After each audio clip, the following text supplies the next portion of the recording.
بسم اللہ الرحمن الرحیم وعن ابی جریج جابر بن سلیم قال اتیت المدینة فرأیت رجلا یصدر الناس عن رائه لا یقول شیئا الا صدروا عنہ۔ یہ مشکوٰۃ المصابیح کا صفحہ نمبر 169 ہے، اور باب فضل الصدقہ کی دوسری فصل جاری ہے۔ حضرت ابو جریج جابر ابن سلیم سے مروی ہے، انہوں نے فرمایا کہ میں مدینہ آیا تو میں نے ایک مرد کو دیکھا کہ جس کی رائے کے مطابق لوگ عمل کر رہے ہیں۔ صدرہ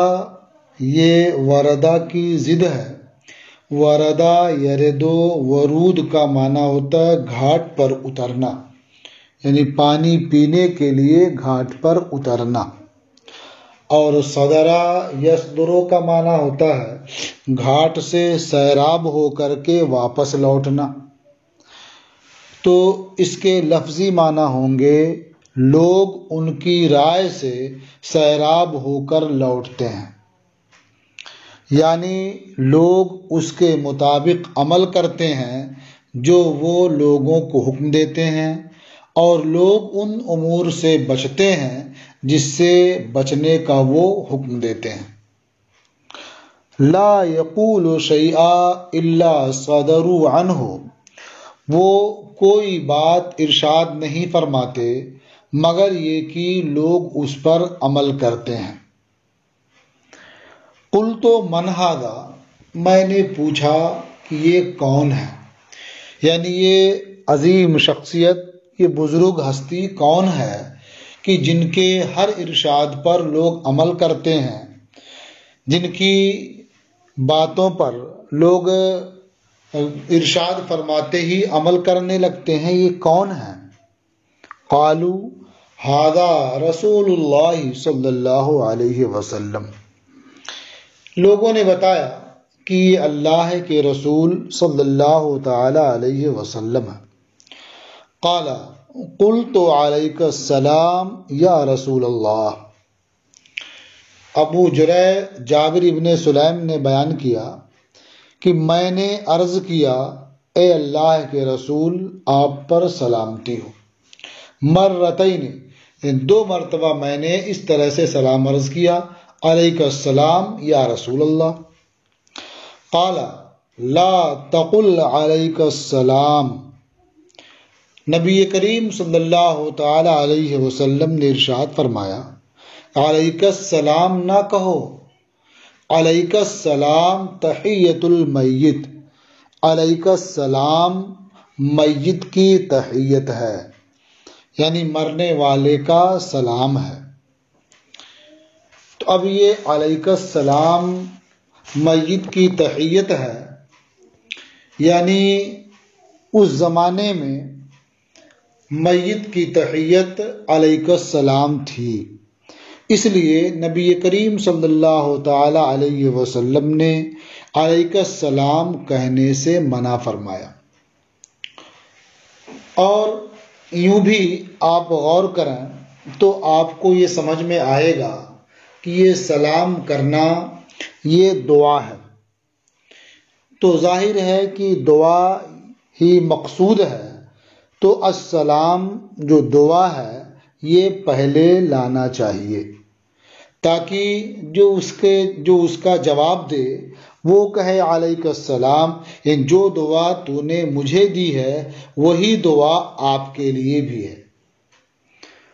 تو اس لیے نبی کریم صلی اللہ تعالی علیہ وسلم نے ارشاد فرمایا کہ علیک السلام نہ کہو، کیونکہ علیک السلام یہ میت کی تحیت ہے، میت کا سلام کرنا ہے۔ قل السلام علیکہ، اب کیا کہو، علیک السلام نہ کہو، فرمایا کہو السلام علیکہ۔ قلت انت رسول اللہ، وہ کہتے ہیں، یعنی ابو جرح جابر ابن سلیم کہتے ہیں کہ میں نے عرض کیا انتا رسول اللہ، آپ اللہ کے رسول ہیں؟ فقال انا رسول اللہ الذی ان اصابک ضر فدعوته کاشفہ عنک۔ حضور نے ارشاد فرمایا کہ میں اس اللہ کا رسول ہوں کہ اگر تمہیں کوئی مصیبت پہنچے اور تم اسے پکارو تو وہ تم سے اس مصیبت کو دور فرما دے گا۔ وَإِنْ أَصَابَكَ عَامُ سَنَةٍ فَدَعَوْتَهُ أَنبَتَهَا لَكَ، اور اگر تجھے قحط سالی پہنچے اور تو اسے پکارے، اس سے دعا کرے تو اللہ تو وہ اس قحط سالی کو تیرے لیے آباد کر دے گا، اسے اگا دے گا، یعنی قحط سالی کو ختم فرما دے گا۔ قحط سالی میں ہر طرف چیزیں سوکھ جاتی ہیں، پیڑ پودے سوکھ جاتے ہیں، سبزے نہیں اگتے ہیں، تو فرمایا انبتہا لکا، یعنی وہ تمہارے لیے اس قحط سالی کو ختم فرما دے گا، یعنی سبزے اگا دے گا، کھانے پینے کی چیزیں پیدا فرما دے گا۔ وَإِذَا كُنْتَ بِأَرْضِ قَفْرٍ أَوْ فَلَاتٍ فَظَلَّتْ رَاحِلَتُكَ فَدَعَوْتَهُ رَدَّهَا عَلَيْكَ، اور جب تم بے آب و گیاہ زمین میں ہو، او فلاتن یا آبادی سے دور یعنی صحرا میں ہو، اور تیری سواری گم ہو جائے تو اسے پکارے، اس سے دعا کرے، ردہا علیکا، تو وہ تیری سواری تجھے واپس کر دے گا۔ قلت ایحد الیہ، ابو جرح جابر ابن سلیم کہتے ہیں کہ میں نے عرض کیا کہ مجھے آپ وصیت کریں، ایحد الیہ، مجھے آپ وصیت فرمائیں۔ قال لا تسبن احدا، حضور نے ارشاد فرمایا کہ تم ہرگز کسی کو گالی نہ دو۔ قال فما سببت بعده حرا ولا عبدا ولا بعیرا ولا شاتا، تو میں نے حضور کے اس ارشاد کے بعد کسی آزاد کو گالی دی، نہ کسی غلام کو، کسی اونٹ کو گالی دی، نہ کسی بکری کو۔ قال، اچھا اب یہ ہے کہ آدمی اونٹ یا بکری کو کیسے گالی دے گا؟ تو ہم اور آپ چونکہ درسگاہ میں رہتے ہیں اس لیے اس کا بہت اندازہ نہیں کر سکتے، لیکن جن کا تعلق جانوروں سے ہوتا ہے، جو جانور پالتے ہیں، کھیت جوتتے ہیں یا اور طریقے پر جانوروں کا استعمال کرتے ہیں، تو وہ جب ناراض ہوتے ہیں تو جس طرح ہم لوگوں پر ناراض ہوتے ہیں تو انہیں گالی دیتے ہیں، ایسے وہ جب جانوروں پر ناراض ہوتے ہیں تو انہیں گالی دیتے ہیں۔ تو یہ فرماتے ہیں کہ نبی کریم صلی اللہ تعالی علیہ وسلم کے اس ارشاد کے بعد میں نے نہ کسی انسان کو گالی دی اور نہ کسی جانور کو گالی دی۔ انسان میں آزاد ہو یا غلام کسی کو گالی نہیں دی، جانور میں اونٹ ہو یا بکری ہو کسی کو گالی نہیں دی۔ تو یہ بعیر اور شات یہ دو ذکر کر دیا ہے، مراد یہی ہے کہ میں نے اس ارشاد کے بعد کسی کو کبھی گالی نہیں دی۔ قال ولا تحقرن شيئا من المعروف، اور نبی کریم صلی اللہ تعالی علیہ وسلم نے وصیت کرنے میں ارشاد فرمایا کہ اور تم ہرگز کسی نیک کام کو حقیر نہ جانو۔ لا تحقرن شیئا من المعروف، یعنی نیک کام میں سے کسی معمولی کام کو بھی، کسی کام کو بھی حقیر نہ جانو۔ وَأَن تُكَلِّمَ أَخَاكَ وَأَنْتَ مُنبَسِطٌ إِلَيْهِ وَجْهُكَ إِنَّ ذَلِكَ مِنَ الْمَعْرُوفِ، اور یہ کہ تم اپنے بھائی سے بات کرو اس حال میں کہ تمہارا چہرہ اس کی جانب پھیلا ہوا ہو، یعنی کشادہ روئی سے تم اس سے بات کرو۔ ان ذالک من المعروف، یقیناً کشادہ روئی کے ساتھ تمہارا اپنے بھائی سے بات کرنا یہ بھی نیک کام سے ہے۔ لیکن جب تم اپنے بھائی سے ملو تو تمہارے چہرے میں انبساط ہو، ایسا نہ ہو کہ تمہاری پیشانی پر سکون آ جائے، تمہارا چہرہ بالکل خوشی سے بددلی کی طرف، خوشی سے ناراضی کی طرف بدل جائے، بلکہ اسے دیکھ کر کے مسکراتے ہوئے تم اس سے بات کرو۔ ورفع ازارک الی نصف الساق،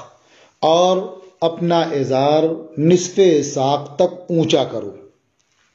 نصف پنڈلی تک اپنا ازار اونچا کرو۔ فَإِنْ أَبَيْتَ فَإِلَى الْكَعْبَيْنِ،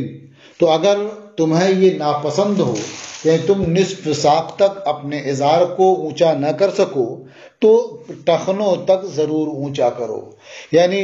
ازار جو باندھو تو ایسا نہ ہو کہ ٹخنوں سے نیچے آ جائیں، بلکہ بہتر تو یہ ہے کہ نصف ساق تک رکھو، لیکن اگر یہ تمہیں اچھا نہ لگے، تم ایسا نہ کر سکو تو ٹخنوں تک رکھو، اس سے نیچے مت آنے دو۔ وَإِيَّاكَ وَإِسْبَالَ الْإِزَارِ، یعنی ازار ٹخنوں سے نیچے لٹکانے سے بچو۔ فَإِنَّهَا مِنَ الْمَخِيلَةِ، کیونکہ یہ خصلت یعنی ازار ٹخنوں سے نیچے لٹکانا یہ تکبر سے ہے۔ وَإِنَّ اللَّهَ لَا يُحِبُّ الْمَخِيلَةَ، اور بے شک اللہ تبارک و تعالی تکبر کو پسند نہیں فرماتا۔ وَإِنِ امْرُؤٌ شَتَمَكَ وَعَيَّرَكَ بِمَا يَعْلَمُ فِيكَ، اور اگر کوئی مرد تمہیں گالی دے اور تمہیں آر دلائے اس چیز کے ذریعہ جو وہ تمہارے اندر جانتا ہے، یعنی تمہارا جو عیب جانتا ہے، تمہاری جو کمی جو خامی اسے معلوم ہے، اگر اس کے ذریعہ وہ تمہیں آر دلائے، تمہیں برا بھلا کہے، فلا تعیرہ بما تعلم فیہ، تو تم اسے آر نہ دلاؤ اس عیب کی وجہ سے جو تم اس کے اندر جانتے ہو۔ فَإِنَّمَا وَبَالُ ذَلِكَ عَلَيْهِ، کیونکہ اس کا وبال اس پر ہوگا، یعنی وہ جو تمہیں آر دلا رہا ہے تو اس کا وبال اسی پر ہوگا۔ رواہ ابو داؤد، اسے ابو داؤد نے روایت کیا ہے۔ وروت ترمذی منہ حدیث السلام، اور امام ترمذی نے اس حدیث میں سے سلام کی بات نقل کی ہے، یعنی قل السلام علیکہ یہاں تک نقل کیا ہے، اور اس کے بعد جو آخر تک ہے اسے نقل نہیں کیا ہے۔ وفی روایت فَيَكُونُ لَكَ أَجْرُ ذَلِكَ وَوَبَالُهُ عَلَيْهِ، اور ایک روایت میں ہے کہ اس کا اجر تیرے لیے ہوگا اور اس کا وبال اسی پر ہوگا، یعنی وہ تمہیں آر دلا رہا ہے تو آر دلانے کی وجہ سے وبال جو ہوگا وہ اس پر ہوگا، اور اس پر تم صبر کرو گے تو اجر تمہارے لیے ہوگا۔ تو اس سے سمجھ میں آیا کہ آدمی کو ان چیزوں پر توجہ دینی چاہیے اور کبھی کسی کو گالی نہیں دینی چاہیے، اور نیک کام دیکھنے میں اگرچہ بہت معمولی ہو لیکن اسے حقیر نہیں سمجھنا چاہیے۔ حد یہ ہے کہ اپنے بھائی سے مسکرا کر کے ملنا یہ بھی نیک کام ہے، اسے بھی حقیر نہیں سمجھنا چاہیے، اور ازار ٹخنوں سے نیچے نہیں لٹکانا چاہیے، کسی کو آر نہیں دلانی چاہیے، کسی کو برا نہیں کہنا چاہیے۔ کوئی اگر آپ کو برا کہتا ہے، آپ کو آر دلاتا ہے تو آپ صبر کریں، اس میں آپ کے لیے فائدہ ہے، آپ کے لیے اجر ہے، اور آر دلانے والے پر وبال ہے۔ وعن عائشة انہم ذبحوا شاة فقال النبی صلی اللہ علیہ وسلم ما بقی منها، ام المومنین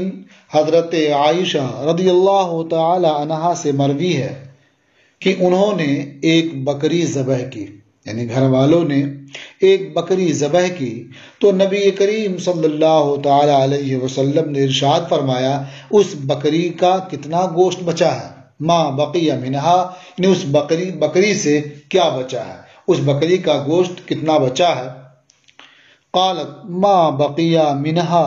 الا کتفھا، ام المومنین حضرت عائشہ رضی اللہ تعالی عنہا نے عرض کیا کہ اس بکری کا صرف شانہ ہی باقی ہے اور اس کے علاوہ سب اللہ کی راہ میں دے دیا گیا۔ قال بقیہ کلھا غیر کتفھا، نبی کریم صلی اللہ تعالی علیہ وسلم نے ارشاد فرمایا کہ پوری بکری باقی بچی ہے سوائے اس کے شانے کے۔ یہ اس لیے فرمایا کہ جو اللہ کی راہ میں دے دیا گیا وہی حقیقت میں باقی ہے، اور جو دنیا میں ہے وہ تو فنا ہونے والا ہے۔ اس لیے نبی کریم صلی اللہ تعالی علیہ وسلم نے ارشاد فرمایا کہ جو صدقہ کر دیا، جو دوسروں کو دے دیا، وہی حقیقت میں باقی ہے، اور جو باقی بچا یہاں دیکھنے میں وہ حقیقت میں باقی رہنے والا نہیں ہے، کیونکہ جو اللہ کے پاس ہے وہی باقی رہے گا، اور جو تمہارے پاس ہے وہ ختم ہو جائے گا۔ اللہ تعالیٰ کا ارشاد ہے ما عندکم ینفد وما عند اللہ باق، جو کچھ تمہارے پاس موجود ہے وہ ختم ہو جائے گا، اور جو اللہ کے پاس ہے وہ باقی رہے گا۔ تو اس سے سمجھ میں آیا کہ آدمی کو صدقہ خیرات کرتے رہنا چاہیے، یہی صدقہ خیرات کرنا اس کے لیے باقی رہے گا اور آخرت میں کام آئے گا۔ رواہ الترمذی وصححہ، اسے امام ترمذی نے روایت کیا اور صحیح قرار دیا۔ وعن ابن عباس قال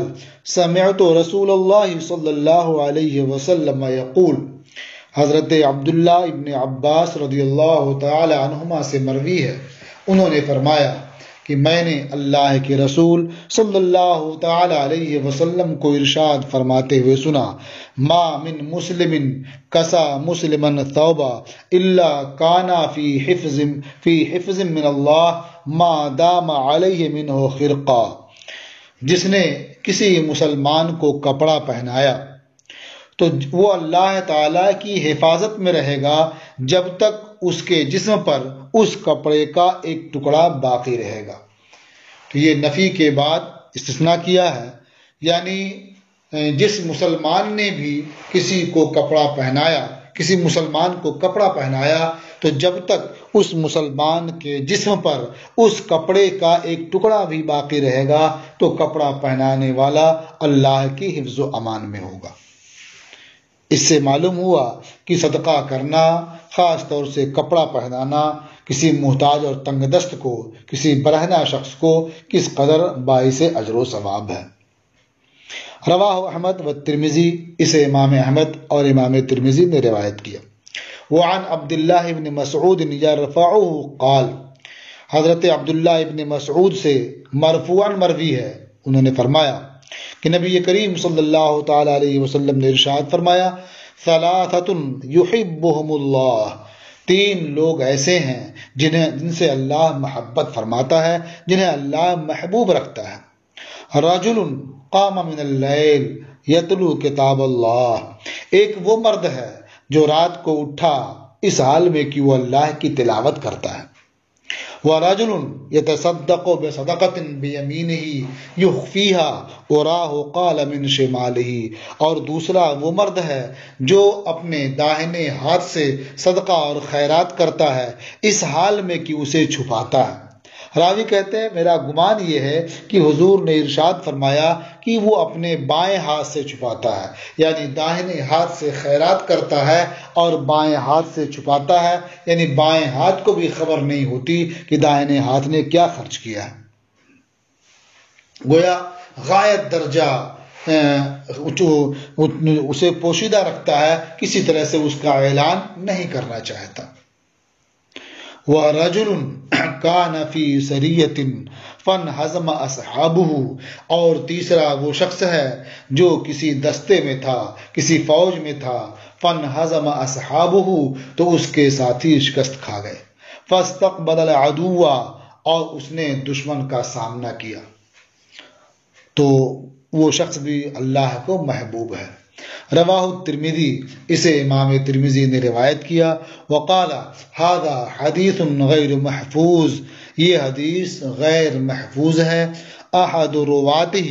ابو بکر ابن عیاش کثیر الغلط، اس کی وجہ ہی بیان کر دیتے ہیں کہ اس حدیث کے روات میں سے ایک راوی ابو بکر ابن عیاش ہیں جو کثیر الغلط ہیں، اس لیے یہ حدیث غیر محفوظ ہے۔ وعن ابی ذر قال قال رسول اللہ صلی اللہ علیہ وسلم ثلاثۃ یحبہم اللہ وثلاثۃ یبغضہم اللہ۔ حضرت ابو ذر رضی اللہ تعالی عنہ سے مروی ہے، انہوں نے فرمایا اللہ کے رسول صلی اللہ تعالی علیہ وسلم نے ارشاد فرمایا، تین لوگ ایسے ہیں جنہیں اللہ محبوب رکھتا ہے اور تین ایسے ہیں جنہیں اللہ مبغوض رکھتا ہے۔ فَأَمَّا الَّذِينَ يُحِبُّهُمُ اللَّهُ، تو رہے وہ حضرات، وہ لوگ جنہیں اللہ محبوب رکھتا ہے، جن سے اللہ محبت فرماتا ہے۔ فَرَجُلٌ أَتَى قَوْمًا فَسَأَلَهُمْ بِاللَّهِ، تو وہ مرد جو کسی قوم کے پاس آیا اور اس نے ان لوگوں سے اللہ کے نام پر مانگا یا اللہ کے واسطے سے مانگا، وَلَمْ يَسْأَلْهُمْ لِقَرَابَةٍ بَيْنَهُ وَبَيْنَهُمْ، اور اس آنے والے مرد نے اس قوم سے اپنے اور ان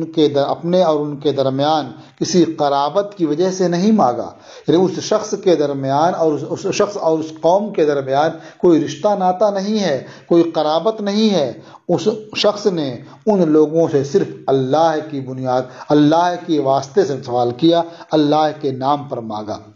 فَمَنَعُوهُ، تو لوگوں نے اس سائل کو نہیں دیا، منع کر دیا۔ فَتَخَلَّفَ رَجُلٌ بِأَعْيَانِهِمْ، تو ایک مرد ان کے درمیان سے پیچھے ہو گیا، ان کی ذات سے پیچھے ہو گیا۔ فَأَعْطَاهُ سِرًّا لَا يَعْلَمُ بِعَطِيَّتِهِ إِلَّا اللَّهُ وَالَّذِي آتَاهُ، تو اس شخص نے اس مانگنے والے کو خفیہ طور پر عطا کیا، اس حال میں کہ اس کے عطیے کو کوئی نہیں جانتا سوائے اللہ کے اور اس شخص کے جس کو اس نے دیا ہے۔ تو وہ شخص جو قوم سے علیحدہ آ گیا اور چپکے سے اس نے سائل کو دیا کہ جسے صرف اللہ جانتا ہے اور وہ جانتا ہے جسے اس نے دیا ہے، تو وہ ایسا بندہ ہے جسے اللہ محبوب رکھتا ہے۔ وہ قوم ساروا لیلتہم، اور ایک وہ قوم ہے جو رات بھر چلی، حتی اذا کان النوم احب الیہم مما یعدل بہ، یہاں تک کہ جب نیند اس قوم کو ان سب سے زیادہ محبوب ہو گئی جن چیزوں کو نیند کے برابر قرار دیا جاتا ہے۔ فَوَضَعُوا رُؤُوسَهُمْ، تو انہوں نے اپنا سر رکھ دیا، یعنی لیٹ گئے۔ فقام یتملقنی ویتلو آیاتی، تو وہ شخص کھڑا ہوا، یعنی ایک شخص کھڑا ہوا جو مجھے راضی کرنا چاہتا ہے اور میری آیتوں کی تلاوت کرتا ہے۔ تو وہ شخص جو ایسے موقع پر جب کہ نیند پوری قوم کو محبوب تھی اور ہر چیز سے زیادہ پسند تھی، اس موقع پر بھی اس نے نیند قربان کی اور میری بارگاہ میں کھڑا ہوا، میری آیتوں کی تلاوت کر رہا ہے اور مجھے راضی کرنا چاہتا ہے، تو وہ اللہ تعالیٰ کو محبوب ہے۔ وَرَجُلٌ كَانَ فِي سَرِيَّةٍ فَلَقِيَ الْعَدُوَّ، اور ایک وہ مرد اللہ کو محبوب ہے کہ اس سے اللہ تعالیٰ محبت فرماتا ہے۔ کان فی سریۃ، جو ایک دستے میں تھا، ایک فوج میں تھا۔ فلقی العدو فہزموہ، تو اس فوج نے، اس دستے نے دشمن کا سامنا کیا اور انہوں نے شکست دے دی۔ فاقبل بصدرہ حتی یقتل او یفتح لہ، تو وہ سینہ تانے آگے بڑھا یہاں تک کہ اسے شہید کر دیا جائے یا اس کے لیے فتح ہو جائے۔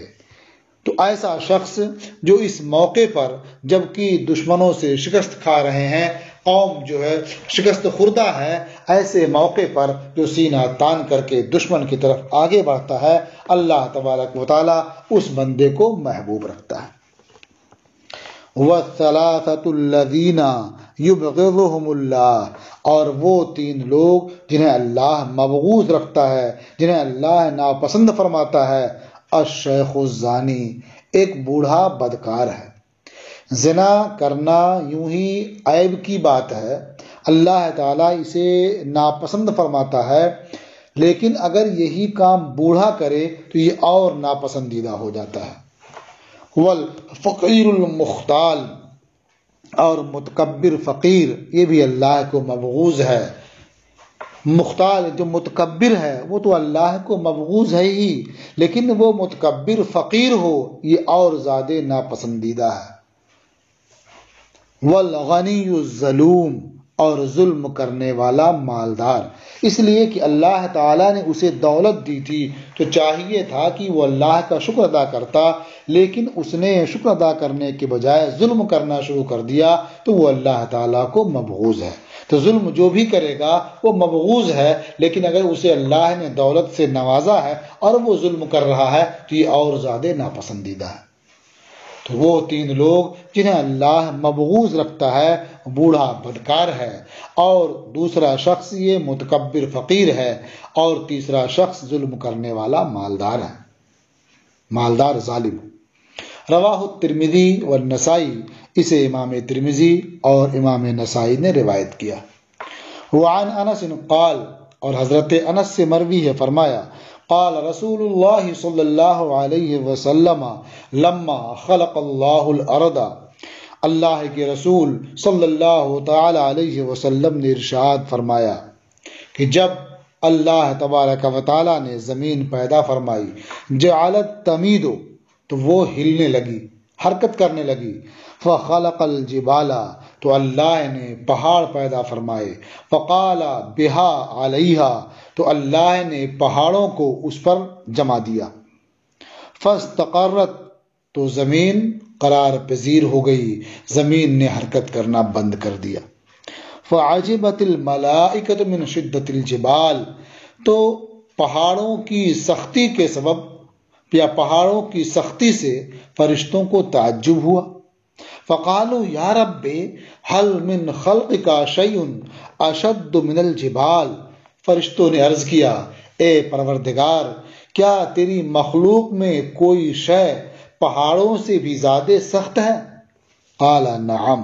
اللہ تعالیٰ نے فرمایا ہاں، الحدید، لوہا یہ پہاڑوں سے بھی سخت ہے، اس لیے کہ لوہے کے ذریعہ پہاڑ توڑ دیے جاتے ہیں، اسے ان کی جگہ سے منتقل کر دیا جاتا ہے۔ فقالوا یا رب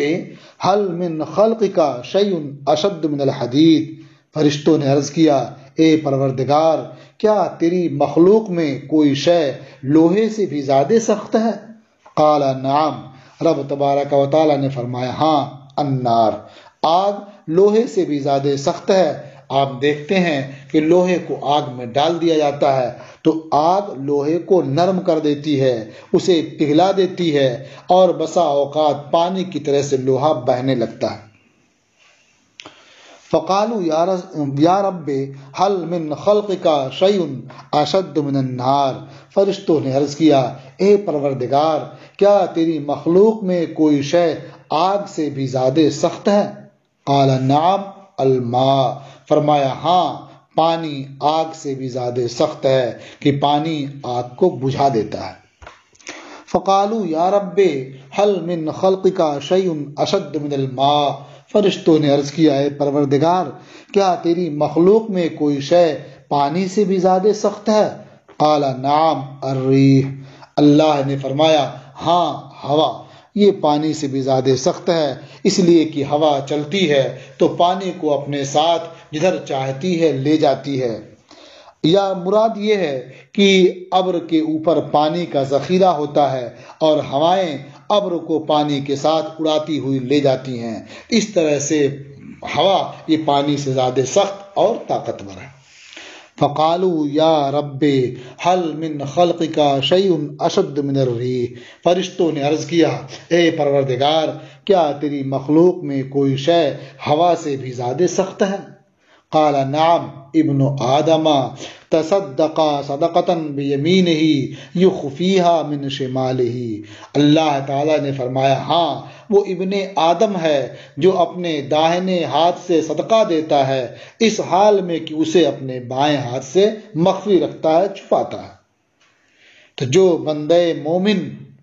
خفیہ طور پر صدقہ خیرات کرتا ہے اس طرح سے کہ داہنے ہاتھ سے دیتا ہے، بائیں ہاتھ کو خبر نہیں ہوتی ہے، وہ اللہ تعالیٰ کی مخلوق میں بہت ہی طاقتور اور بہت مضبوط اور بہت سخت مخلوق ہے۔ رواہ الترمذی وقال ھذا حدیث غریب، اسے امام ترمذی نے روایت کیا اور فرمایا کہ یہ حدیث غریب ہے۔ وذکر حدیث معاذ الصدقۃ تطفئ الخطیہ فی کتاب الایمان، اور حضرت معاذ کی حدیث کہ صدقہ خطا کو بجھا دیتا ہے کتاب الایمان میں ذکر کر دی گئی ہے، یعنی وہ حدیث الصدقۃ تطفئ الخطیہ اس مقام پر تھی لیکن مشکات میں اسے کتاب الایمان میں ذکر کر دیا گیا۔ الفصل الثالث عن ابی ذر قال، یہ باب فضل صدقہ کی تیسری فصل ہے۔ حضرت ابو ذر سے مروی ہے، انہوں نے فرمایا قال رسول اللہ صلی اللہ علیہ وسلم ما من عبد مسلم ينفق من كل مال له زوجين في سبيل الله الا استقبلته حجبة الجنة كلهم يدعوه الى ما عنده۔ کوئی مسلمان بندہ ایسا نہیں جو اپنے مال سے ایک جوڑا اللہ کی راہ میں خرچ کرے مگر یہ کہ جنت کے فرشتے، جنت کے پہرے دار اس کا استقبال کرتے ہیں، سب اسے اس چیز کی طرف بلاتے ہیں جو اس کے پاس موجود ہے۔ الا استقبلتہ حجبۃ الجنۃ کلہم یدعوہ الی ما عندہ،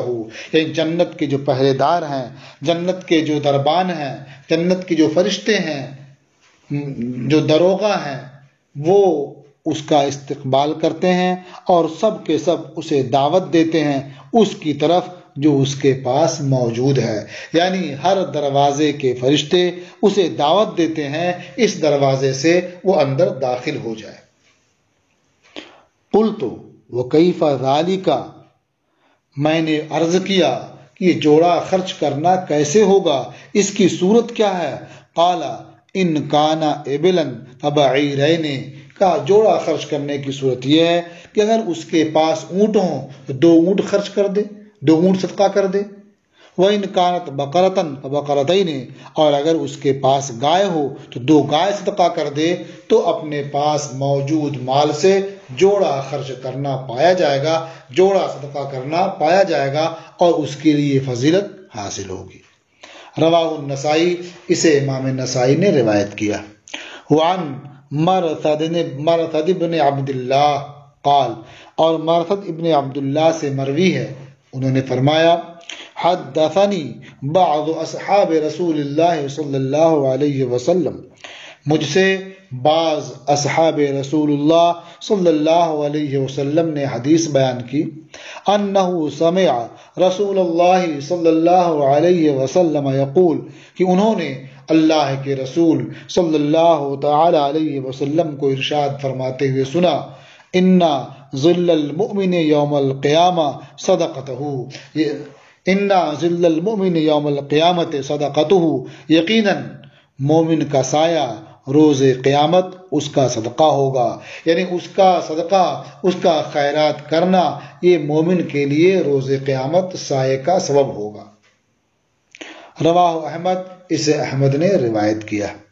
وعن ابن مسعود قال، اور حضرت عبداللہ ابن مسعود سے مروی ہے، انہوں نے فرمایا قال رسول اللہ صلی اللہ علیہ وسلم من وسع على عیالہ فی النفقۃ یوم عاشوراء، جس نے اپنے عیال پر، اپنے بچوں پر، اپنے بیوی بچوں پر عاشورہ کے روز نفقہ میں اس کشادگی کی، یعنی 10ویں محرم کو اپنے اہل و عیال پر، بیوی بچوں پر کشادگی کے ساتھ خرچ کیا، وسع اللہ علیہ سائر سنتہ، اللہ تبارک و تعالی اس پر باقی سال کشادگی فرمائے گا۔ قال سفیان، انا قد جربناہ فوجدناہ کذالک، حضرت سفیان ثوری نے فرمایا یقیناً ہم نے اس کا تجربہ کیا ہے، اسے آزمایا ہے تو اسے اسی طرح سے پایا ہے۔ یعنی جب اپنے بال بچوں پر، بیوی بچوں پر 10ویں محرم کو کشادگی کی ہے تو اللہ تعالیٰ نے پورے سال کشادگی عطا فرمائی ہے۔ رواہ رزین وروى البیہقی فی شعب الایمان، اسے رزین نے روایت کیا ہے اور امام بیہقی نے انہی سے شعب الایمان میں روایت کیا ہے، اور حضرت ابو ہریرہ سے روایت کیا ہے، اور ابو سعید سے اور جابر سے، وضاعفہ، اور اسے ضعیف قرار دیا ہے۔ وعن ابی امامۃ قال، اور حضرت ابو امامہ سے مروی ہے، انہوں نے فرمایا قال ابو ذر یا نبی اللہ ارائیت الصدقۃ ماذا ہی، حضرت ابو امامہ سے مروی ہے، انہوں نے فرمایا کہ حضرت ابو ذر نے عرض کیا اے اللہ کے نبی، آپ مجھے صدقے کے بارے میں بتائیں، ماذا ہی، اس کی حقیقت کیا ہے، یعنی اس کا اجر و ثواب کیا ہے۔ قال اضعاف مضاعفہ وعند اللہ المزید، حضور نے ارشاد فرمایا اس کا ثواب دونا دون ہے، یعنی اس کا ثواب ایک حد پر رکتا نہیں ہے بلکہ اس کا ثواب دونا دون ہے، 10 گنا سے لے کر کے 700 گنا تک اس کا اجر و ثواب ہے، اور اسی پر حد نہیں ہے، وعند اللہ المزید، اور اللہ کے پاس اس سے بھی زیادہ ہے۔ رواہ احمد، اسے امام احمد نے روایت کیا ہے۔ یعنی آدمی صدقہ کرتا ہے تو اللہ تبارک و تعالیٰ اس ایک صدقے کے بدلے اسے 10 گنا اجر و ثواب عطا فرماتا ہے کم سے کم۔ اب صدقہ کرنے والے کے اخلاص، اس کی نیت، اور جس چیز کو صدقے میں دیا ہے اس کی حاجت، ضرورت، اس کی اہمیت، جن لوگوں کو دیا ہے ان کے استحقاق کے اعتبار سے اللہ تبارک و تعالی صدقے کے اجر و ثواب میں 700 گنا تک اضافہ فرماتا ہے، بلکہ اس سے زیادہ بھی عطا فرمائے گا۔ تو یہ باب یعنی باب فضل الصدقہ یہ ختم ہوا۔ اب اس کے بعد انشاءاللہ اگلے سبق میں آپ پڑھیں گے باب افضل الصدقہ۔